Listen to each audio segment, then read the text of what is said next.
everybody, it's me again. Thanks for coming back to this channel and for checking out this video series, and we're now on episode 2.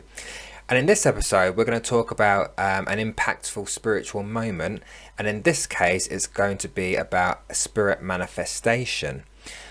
And what is a spirit manifestation? Well, some people might call it a ghost. I don't necessarily want to use that term, but it's just how spirit want to manifest themselves physically so that we can see them with the naked eye, but sometimes with our third eye as well.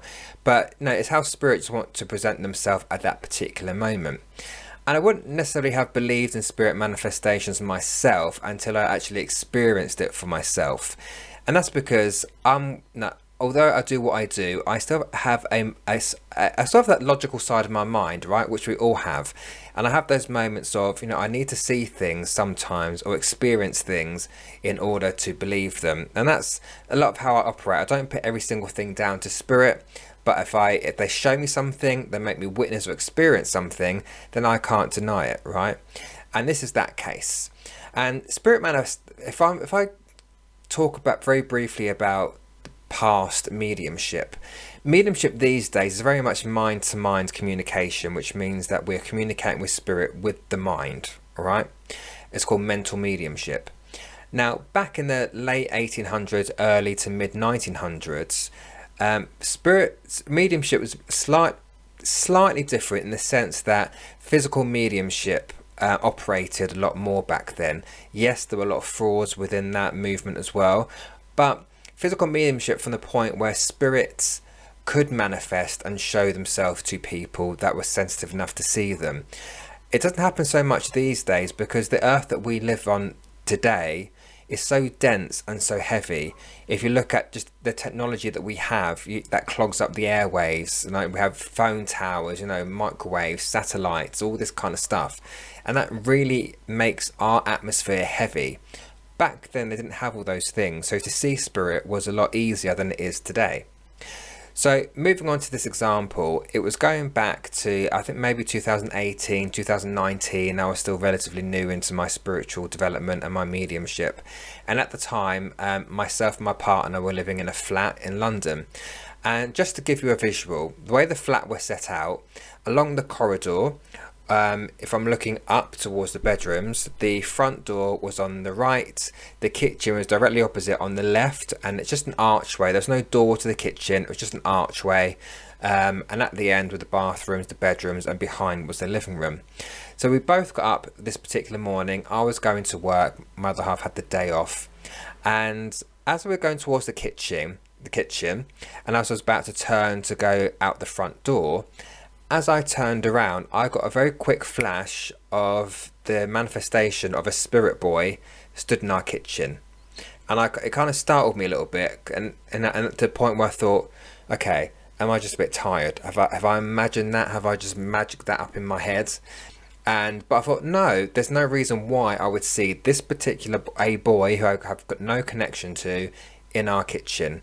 So I happily said to my other half, because he looked at me and said, "No, what's going on?" And I said, "I think we've got a dead person in our kitchen. See you later." And I left and went to work. Cruel of me, I know. And it was on my mind going to work, at work, coming back from work. I thought, why? I was trying to rationalise in my head, what was I seeing? Why did I see it? And so it bothered me to the point that I thought, I've got to sketch I've got to draw, sketch, whatever, who and what I saw. And I'd done a little bit of spiritual art at the church I was a member of. And so I did a workshop on spiritual art, and I thought, I'm going to draw this person.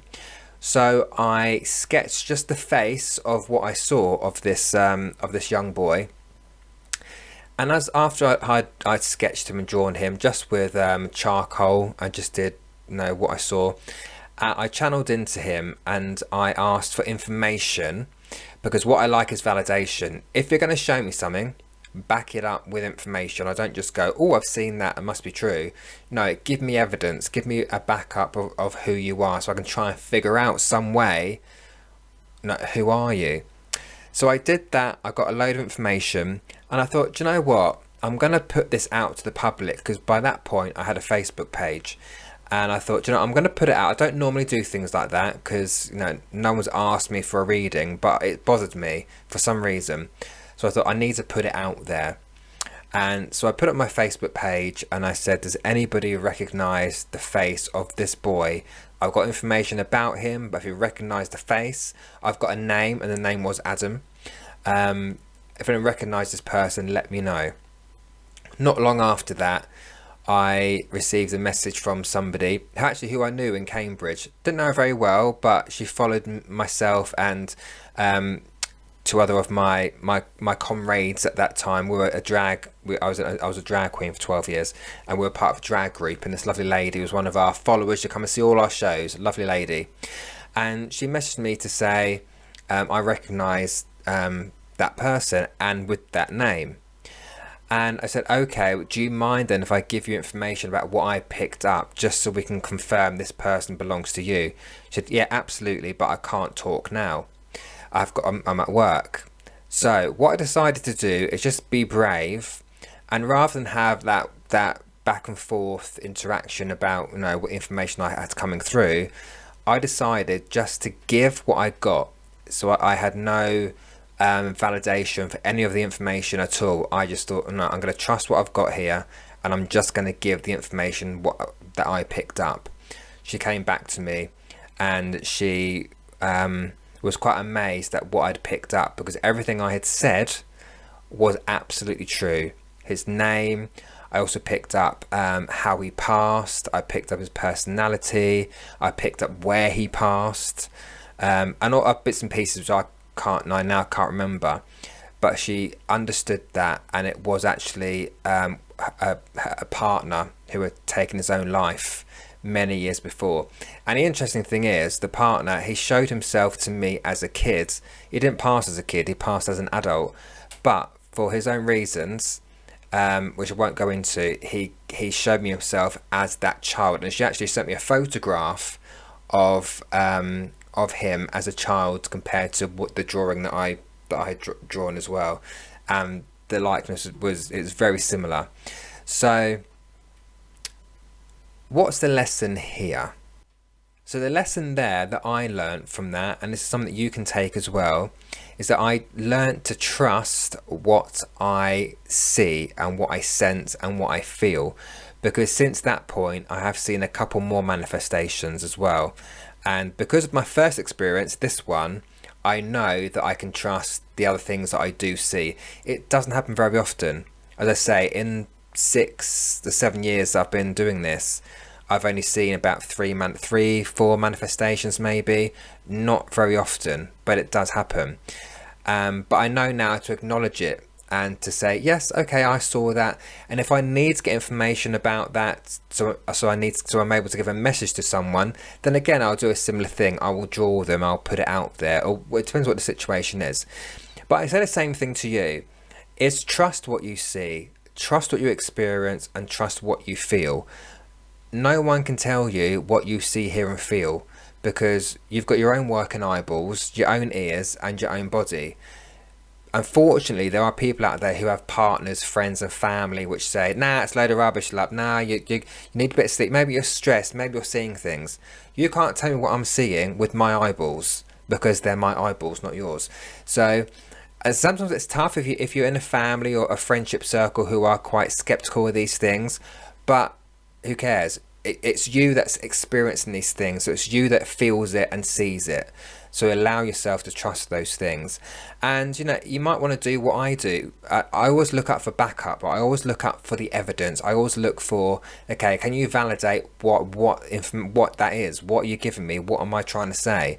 Because ultimately, if spirit want you to give a message to someone, you need the evidence to back up that it's them that's coming through. So that's what I do. I don't just take everything on face value. I do question it, but it's only to get the validation and the evidence that I need to have. But ultimately, yes, Trust what you see. Don't let anyone tell you what you do or don't see. I'm lucky to have a partner and a family who trust that who trust me, who trust that I know what I sense and feel, and I'm not judged for it. But I understand that not everyone has that support system around them when it comes to this kind of lifestyle or this work. So trust yourself. Don't be swayed by anybody else. Your thoughts, your sight, your hearing are yours, and that is it. At the end of the day, that's it. So I'm going to finish the video there. I hope it gave you something to think about. I hope it gives you some empowerment as well, actually, to stand strong in your belief and what you see, hear and feel. And again, ultimately, trust yourself as well. So until next time, thank you very much, and hopefully I'll see you in episode 3.